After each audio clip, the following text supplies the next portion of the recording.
없기 때문에 이걸 챙겨주면 천사입니다. 여러분, 천사 여자친구가 될 수 있어요.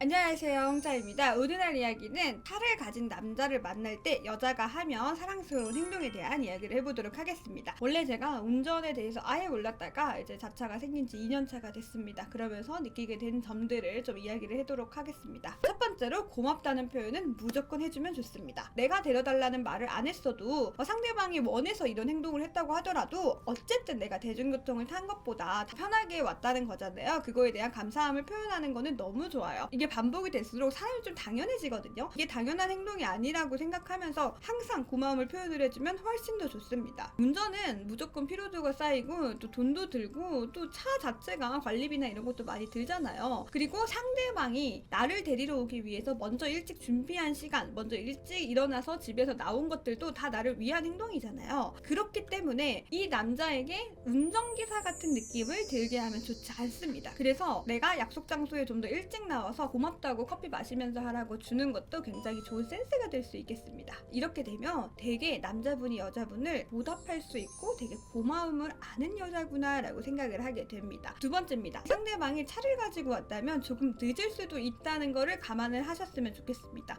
차를 가지고 오는데 왜 더 늦어? 라고 생각을 할 수도 있지만 어떤 장소냐에 따라서 주차 자리를 못 찾았을 수도 있고 차가 막혔을 수도 있고 앞에 교통사고가 났을 수도 있고 비가 너무 많이 와서 차를 좀 안전운전을 했을 수도 있는 거예요. 늦잠 자가지고 늦게 온 게 아니라면 이 사람이 약속 시간에 늦을 수 있다는 것도 어느 정도 고려를 해두면 훨씬 더 좋습니다. 제가 이런 말을 하면 이렇게 얘기를 하더라고요. 그러면 그것까지 계산해서 일찍 나오면 되지 않냐? 라고 이제 얘기를 하시는 분이 있는데, 운전을 하는 모든 사람들은 알겠지만 내가 원치 않는 상황들이 조금 발생을 할 때가 있어요. 그런 것들은 이해를 조금 해주는 편이 정말 좋습니다. 보통 약속 시간에 남자분들이 본인들도 늦으면 미안해합니다.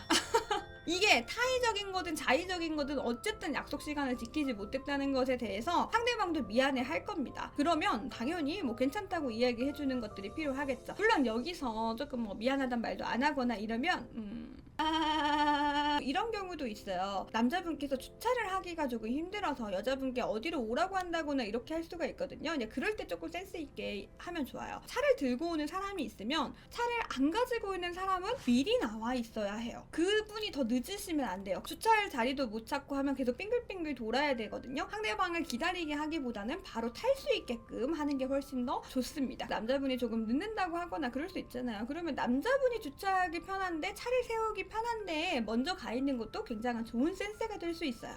세 번째입니다. 장거리 운전을 했다면 저는 개인적으로 기름값을 챙겨주면 참 좋을 것 같다라는 생각을 합니다. 짧게 운전을 했다고 하더라도 그 운전의 횟수가 조금 많이 쌓여있으면 기름값을 챙겨주는 거, 주유비 기프트콘 이런 거 있잖아요. 이런 거를 선물해주면 정말 좋아할 거라고 생각을 합니다. 현금이 최고다. 아니, 자기가 운전을 했으니까 내가 이번에 밥을 살게 라는 느낌은 내가 기름값을 대신해준다라는 느낌보다는 운전을 했으니까 피곤할 테니까 이걸로 내가 고마움을 대신 표현을 할게의 느낌으로 좀 가게 돼요. 기름값 대신에 내가 밥을 살게 이렇게 하지 않잖아요. 보통 이게 기름값이랑 별개의 이야기가 돼요. 이 사람이 운전을 해줘서 고마움으로 밥을 사는 거랑 기름값을 챙겨주는 거는 조금 남자분들이 받아들였을 때 다른 의미로 받아들여질 수 있습니다. 왜냐면 보통 기름값을 챙겨주는 여성분들이 없기 때문에 이걸 챙겨주면 천사입니다. 여러분, 천사 여자친구가 될 수 있어요. 마지막입니다. 어쨌든 내가 운전을 하고 있지 않는 입장이라면 이 차 도로나 어떤 상황에 대해서 조금 더 모를 수 있어요. 남자친구의 운전 실력이라든지 남자친구가 운전하는 거를 그냥 믿어주시면 참 좋습니다. 그러니까 옆에서 뭔가 잔소리를 한다거나 하지 말라는 이야기예요. 만약에 여성분이 운전을 잘하시면 그게 좀 불안해 보이거나 할 수도 있겠죠. 하지만 내가 운전을 모른다면 아는 척은 좀 안 하시는 게 훨씬 더 좋습니다. 남자분들은 운전 자체가 자존심이 좀 있어. 근데 그 모습을 보고 오빠는 운전 왜 이렇게 해? 왜 이렇게 못해? 이런 식으로 상대방의 운전 실력을 까게 되면 엄청 자신감이 하락하고 일단 여자친구에 대한 애정이 좀 없어질 거예요. 그걸 웃으면서 받아들이기가 되게 힘들거든요. 이와 함께 그 남자분의 차종 이런 이야기는 최대한 안 하시면 좋겠습니다. 연애가 하고 싶으면 연락해.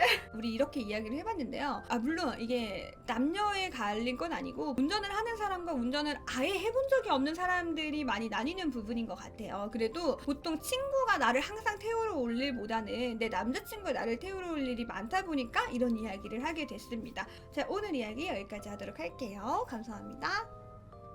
너무 예뻐 자꾸 보게 돼 네 눈, 코, 입부터 목소리, 눈웃음까지